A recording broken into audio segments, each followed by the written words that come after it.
What's up guys? Welcome back sa aking YouTube channel. So kung bago ka dito sa aking channel guys at gusto nyong matuto regarding coins at banknotes, click nyo na guys yung subscribe button at saka notification bell para updated po kayo sa mga videos na i-upload ko. So yun guys, gusto ko lamang i-share sa inyo itong isa sa pinakamalaking banknote po natin dito sa Pilipinas. So ito po yung isang commemorative banknote, which is ang na-feature po dito is si dating President Erap po. So in commemoration po ito sa kanya, no? Itong na ito, banknote na ito.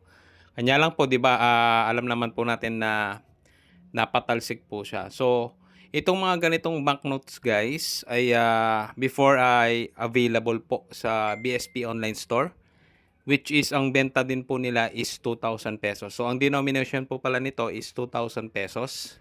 And dalawang klase po ito. Pero itong isang pinapakita ko po, ito po yung medyo malaki. So kung susukatin niyo po siguro ito, parang kalahati po siya ng A4 size na bond paper. So ganito yung kanyang packaging guys, at meron siyang certificate of issuance. Ayan. And as of now, pag-check ko po sa BSP Online Store, ang available na lang po is yung maliit na version.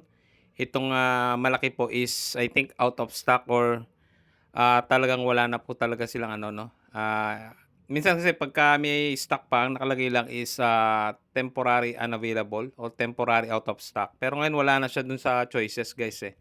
So, ewan ko lang kung na-sold out na po lahat. Matagal din itong naging available doon guys, no? And yun nga, pagka sa mga reseller naman po kasi, kung hindi po kayo nag-order online, mostly po ng mga bentahan po nitong around 2.5, no? 2.5, 2.3, mga ganyan po.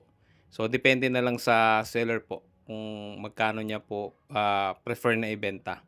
Pero itong banknote na ito guys, ay I think yung maliit is hindi siya legal tender. Itong malaki is legal tender. Ibig sabihin, pwede mo itong ipambayad. Pero syempre, itong banknote na po banknote na ito is mostly po talaga for collectors item, itong mga ganito. So yun lang guys, maraming salamat sa panonood.